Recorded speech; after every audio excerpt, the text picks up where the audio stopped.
Hello everyone.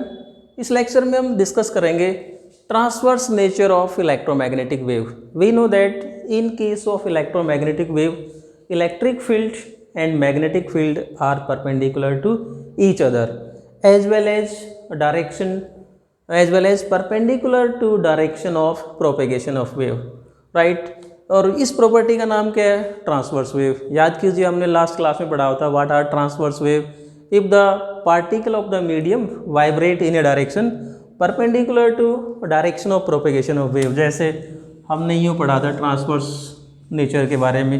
If wave is traveling along x axis and particle of the medium vibrate perpendicular to x axis along y axis और z axis, चाहे y axis के along vibrate करें या फिर z axis के along। Suppose wave is traveling along x axis, तो medium के particle या तो यूँ वाइब्रेट करें या फिर यूँ वाइब्रेट करें। इस नेचर को हम क्या कहते हैं? Transverse nature. और हम बेसिकली यहाँ पर इसी नेचर को प्रूव करेंगे मैथमेटिकली कि electric field and magnetic field both are perpendicular to direction of propagation of wave. तो देखो, याद कीजिए इलेक्ट्रोमैग्नेटिक वेव कैसे बनते हैं। We know that if electric field is changing then it produce changing magnetic field. If magnetic field is changing then it produce electric field. If electric field is changing then it produce magnetic field. Magnetic field क्या produce करता है? Electric field. So we can say that ये जो changing electric field और changing magnetic field क्या produce करते हैं? Electromagnetic wave, right? So अब ट्रांसवर्स नेचर को प्रूव करने के लिए हम क्या करते हैं? We consider a rectangular parallelopipe in which these electromagnetic waves are confined. इस प्रकार से हम अज्यूम कर सकते हैं कि हमारे पास में कोई एक रेक्टेंगुलर पैरेलल पाइप होगा जिसके अंदर इलेक्ट्रोमैग्नेटिक वेव कन्फाइन है। इस प्रकार से हम अज्यूम कर सकते हैं और इसको समझाने के लिए हम इस डायग्राम की हेल्प लेंगे। So let us consider a system of coordinate axis x y and z and a rectangular parallelepiped O E F G DCBA। इस प्रकार से मान लिया ये रेक्टेंगुलर पैरेलल पाइप कि इसके जो एजेज हैं, इसके जो किनारे हैं वो किसके साथ कोइंसाइड करें?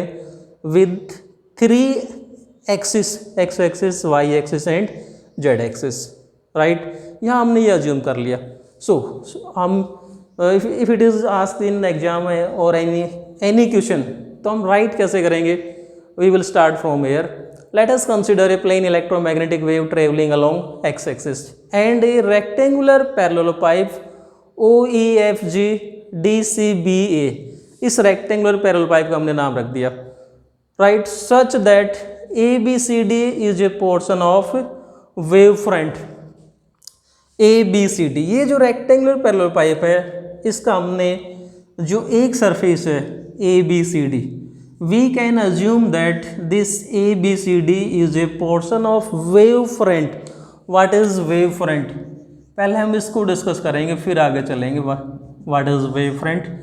नेक्स्ट यूनिट में, 6th यूनिट में ऑप्टिक्स में काफ़ी डिटेल में आएगा वेव फ्रंट। या हम थोड़ा सा समझेंगे what is wave front. Wave front क्या होता है? ऐसा सरफेस जो direction of propagation of wave के परपेंडिकुलर होता है। If wave is travelling along x axis then we can say that YZ plane is perpendicular to X axis, right? देखो क्या कहा मैंने? What is wave front? The surface which is perpendicular to direction of propagation of wave, right? तो ऐसा कोई surface हम consider कर लेते हैं तो वो सरफेस का कोई भी पोर्शन ले लेंगे ना, then that portion is a wave front। और we can assume that wave front एक ऐसा सरफेस होता है जिसके अंदर जितने भी पार्टिकल हैं, all particles are related to the wave in the same way। और we can say that इन सभी पार्टिकल्स के लिए जो फेज डिफरेंस है वो क्या होता है? सेम होता है। तो ये जो एक सरफेस है या पार्ट ऑफ ए सरफेस क्या बनाता है? एक वेव फ्रंट बनाता है। सो अगर हम ये मान लें कि wave is travelling along x axis then we can say that y z is perpendicular to x axis. So wave front कहाँ प्रेजेंट होंगे? Wave front will be in y z plane.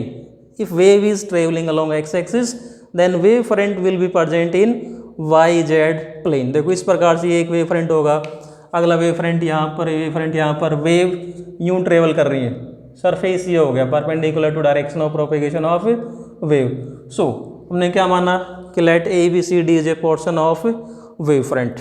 Now अब देखो हमें prove क्या करना है, we have to prove that electric field and magnetic field are perpendicular to x axis. We have to prove that, to prove electric field and magnetic field are perpendicular to x axis। अगर हम ये prove कर देते हैं कि electric field और magnetic field दोनों x axis के परपेंडिकुलर है, तो अल्टीमेटली हम क्या प्रूव कर देंगे, ट्रांसवर्स नेचर। यही हमें प्रूव करना था। सो इस बात को प्रूव करने के लिए हम क्या मान लेते हैं कि we assume that electric field is not perpendicular, electric field is travelling along x axis. हम उल्टा मान लेते हैं कि electric field is not perpendicular and it is travelling along x axis. और लास्ट में हम रिजल्ट में क्या देखेंगे, जो हम उसको डिस्कस करेंगे। इसी प्रकार से मैग्नेटिक फील्ड का केस डिस्कस करेंगे और लास्ट में जो रिजल्ट आएगा उसको हम सिमिलरली कह के सेम रिजल्ट निकालेंगे, right. So to prove that electric field and magnetic field are perpendicular to x axis, हमने क्या किया, एक रेक्टेंगुलर पैरेलल पाइप कंसिडर कर लिया, right. If we assume that there is no charge present inside this close surface, then according to Gauss theorem, याद कीजिए क्या होती है, surface integral of electric field over any close surface is equal to 1 upon epsilon naught times the total charge, but there is no charge in this closed surface, there is only changing electric field, changing magnetic field. Q is 0. So what will be the value of this integral? We can say that vector E dot ds will be 0. Q is 0, 0 upon epsilon naught, that will be 0. So integration of electric field over this close surface, और इस close surface का हमने नाम क्या रखा हुआ है, OEFG, OEFG DCBA। We can write integration over this close surface is 0। सो अब देखो ये जो क्लोज सरफेस है, अगर हम इसको अपोजिट फेसेस में तोड़ दें तो देखो इसका जो एक सरफेस कौन सा होगा, ये वाला, और इसके अपोजिट सरफेस ये हो गया, राइट। एक सरफेस हमारा ये वाला होगा,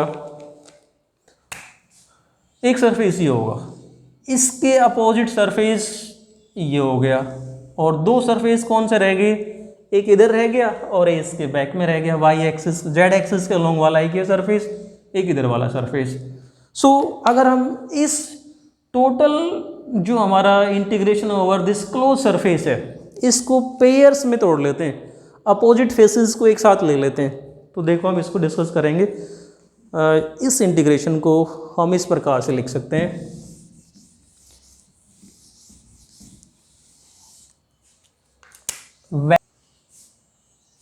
vector E dot ds। First we take two opposites faces, एक ये ले लेते हैं OEFG, OEFG plus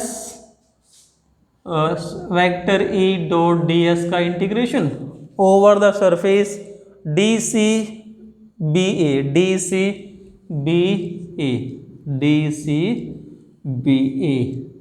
right, plus दो अपोजिट फेस और ले लेते हैं, एक ये सरफेस ले लेते हैं, इसके अपोजिट ये वाला है, ये कौन सा हो गया, FGCD, integration over the surface vector E dot ds, और इसका नाम रख देते हैं FGDC plus integration over the surface, इसका अपोजिट ये वाला है, OEAB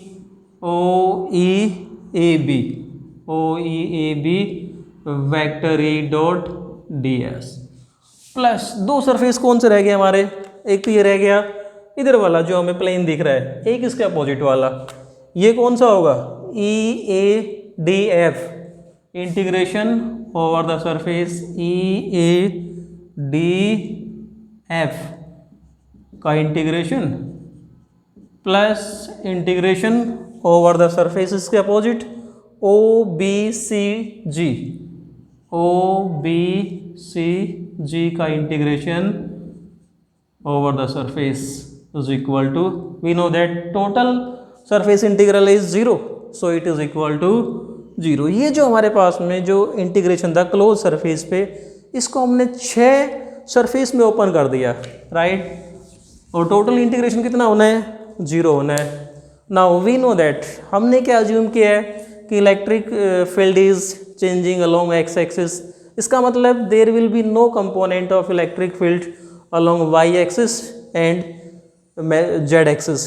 So we can write z-axis के along जो हमारे पास में जो सरफेस हैं और y-axis के along जो सरफेस हैं वो अपने आप ही क्या हो जाएंगे, 0। देखो एक बार इस बात पे फिर से ध्यान करना, क्या कहा हमने, we have assume that electric field is changing along x axis. ये हमने अज्यूम कर लिया कि इलेक्ट्रिक फील्ड एक्स एक्सिस के along चेंज होता है, इसका मतलब there will be no component of electric field along y axis and z axis. इसका मतलब क्या होगा, जो हमारे पास में वाई एक्सिस के अलोंग जो सरफेस कौन कौन से हैं, देख तो ये हो गया वाई एक्सिस के along F G D C, F G D C, this surface and this surface, इसके अपोजिट ये वाला सरफेस हो गया, there is no component of electric field along y axis, तो ये अपने आप क्या हो गया, 0। इसी प्रकार से जेड एक्सिस के अलोंग भी हमने क्या मान लिया कि there will be no component of electric field, तो ये भी क्या आएगा, सेपरेटली हम इनको सेपरेटली 0 पुट कर सकते हैं। We can say that this integration, but we can write but vector E dot D S over the surface F G D C plus vector E dot D S over the surface OEAB, OEAB is equal to 0। देखो ये तो separately 0 है, हमने क्या मानना है कि suppose electric field is changing along x axis, it means there is no component of electric field along y and z, y axis के अलोंग इलेक्ट्रिक फील्ड नहीं है, ई 0 है, इसका मतलब इन दोनों का सम क्या होगा, 0। उसी प्रकार से हमारे पास में ये जो सरफेस है E A D F, E A D F, ये किधर है, जेड एक्सिस के अलोंग, सो इन दोनों का सम भी सेपरेटली क्या होगा, 0। Vector E dot D S along E A D F plus vector E dot D S का integration over the surface O B C G is equal to 0। जब ये दोनों सेपरेटली 0 हैं, इसका मतलब ये 0 हो गया, ये 0 हो गया, और टोटल सरफेस जो 6 के जो सरफेस है इन सभी के लिए भी इलेक्ट्रिक फील्ड 0 है। इसका मतलब हमारे पास में क्या बचा, ये 2 सरफेस रह गए, इनके लिए भी सम क्या होगा, 0। 4 के लिए हमने 0 प्रूव कर दिया और 6 के लिए 0 है ही, so this will be again equal to 0, right. Now let us solve this integration. Vector E dot D S over the surface O E F G, surface हमारा कौन सा है, ओ ई एफ जी। यदि इस सरफेस के लिए हम इस इंटीग्रेशन को सॉल्व करते हैं, नाउ इन दोनों के लिए सम क्या होना है, 0। तो हम मान लेते हैं भाई कि इलेक्ट्रिक फील्ड की वैल्यू है इस पॉइंट बी पे या इस सरफेस के लिए, सपोज यहाँ पर जो इलेक्ट्रिक फील्ड है वो ई एक्स मान लेता हूँ, then we know that value of if electric field is travelling along x axis, इसका मतलब इलेक्ट्रिक फील्ड की वैल्यू किस बात पे डिपेंड करती है, we can say that your we can write electric field depends on x and t, x और t पे डिपेंड करेगी। तो यहाँ पर इलेक्ट्रिक फील्ड की वैल्यू कुछ और होगी, इस सरफेस के लिए इलेक्ट्रिक फील्ड की वैल्यू कुछ और होगी, तो इस सरफेस के लिए इलेक्ट्रिक फील्ड हम मान लेते हैं ई एक्स, ये जो सरफेस है इसके लिए इलेक्ट्रिक फील्ड को मान लेते हैं ई एक्स डैश, राइट। तो इस सरफेस के लिए यदि आप इस इंटीग्रेशन को सॉल्व करोगे तो क्या आएगा, vector E dot D S, we can write it as E D S cos theta, और थीटा मीन्स यहाँ पर देखो electric field is travelling along x axis, then direction of electric field is along x axis, and ds क्या है यहाँ पर area vector, we know that direction of area vector is perpendicular to surface and outside. So what will be this integration, E value of electric field हमने क्या मान ली surface के लिए, E x dash, right, plus इस surface के लिए electric field माना है E X, then we can write it as E X D S, and यहाँ पर जो हम कोस की वैल्यू क्या लेते हैं, cos 180, because electric field and area vector are in opposite direction. इस सरफेस के लिए इलेक्ट्रिक फील्ड क्या माना हमने, E X, area vector is perpendicular to area and outside, these are in same direction. So angle यहाँ पर कितना होगा, कोस 0, एंड इनका सम कितना हो गया, 0, right. Now E x dash is the value of electric field and integration of D S will be equal to total surface area cos 180 is -1, and this will be equal to Ex s is equal to 0, or we can write it as Ex minus Ex dash, और दोनों में s common है और इनका product क्या हो गया, 0, right. अब देखो इन दोनों का प्रोडक्ट यदि 0 है तो हमारे पास में दो कंडीशन है. दो कंडीशन क्या है, या तो s 0 होना चाहिए, s is surface area, but s can not be 0, s is not equal to 0, it is clear. s is surface area, it is not clear. So it means, so possibility क्या बची हमारे पास में, E x minus E x dash को 0 होना पड़ेगा, right. If E x minus E x dash is equal to 0, then E x is equal to Ex dash, Ex is equal to Ex dash. अब इसका meaning क्या हुआ, if Ex is equal to Ex dash, इसका मतलब electric field की value यहाँ भी और यहाँ भी सेम है. We know that changing electric field produce magnetic field, लेकिन यहाँ पर क्या आ रहा है, ये तो हमने आर्बिट्रेरी पॉइंट माने, जितना इलेक्ट्रिक फील्ड यहाँ उतना यहाँ आ गया. इसका मतलब this electric field is static. भाई ये पॉइंट हम यहाँ भी मान सकते थे, यहाँ भी मान सकते थे, यहाँ भी. इसका मतलब देखो अगर ये कंडीशन आती है तो इलेक्ट्रिक फील्ड की वैल्यू एक्स एक्सिस के अलोंग हर पॉइंट पे सेम रहेगी. But we know that static electric field can not produce electromagnetic wave, या मैग्नेटिक फील्ड प्रोड्यूस नहीं करेगा. मैग्नेटिक फील्ड को प्रोड्यूस करने के लिए क्या चाहिए, changing electric field. But this condition prove that, ये क्या प्रूव करती है, static electric field. This prove that static electric field, right. और दूसरी कंडीशन क्या है, E x minus E x dash को 0 होने के लिए E X is equal to E x dash is equal to 0, या तो ये दोनों सेपरेटली 0 हो. अगर दोनों 0 हैं तो भी मैग्नेटिक फील्ड प्रोड्यूस नहीं होगा. अगर ये कंडीशन है ई एक्स डैश के बराबर है तो भी मैग्नेटिक फील्ड प्रोड्यूस नहीं होगा. No magnetic field can not produce. इसका मतलब क्या हुआ, if E x is equal to Ex dash is equal to 0, it means there is no component of electric field along x axis. So अगर हमारे पास में ये कंडीशन आ जाती है, if we assume that Ex is equal to Ex dash, means there is no component, there is no component of electric field along x axis. यदि electric field x axis के along नहीं है तो किधर होगा, then it will be perpendicular to x axis. So we can say that electric field is perpendicular to x axis, right. Similarly यदि हम electric field की जगह मैग्नेटिक फील्ड को कंसिडर कर लेते तो भी हमारे पास में क्या आना था, magnetic field is perpendicular to x axis. So we can say that transverse waves are we can say that electromagnetic waves are transverse in nature. This was the concept. Thanks and keep on watching.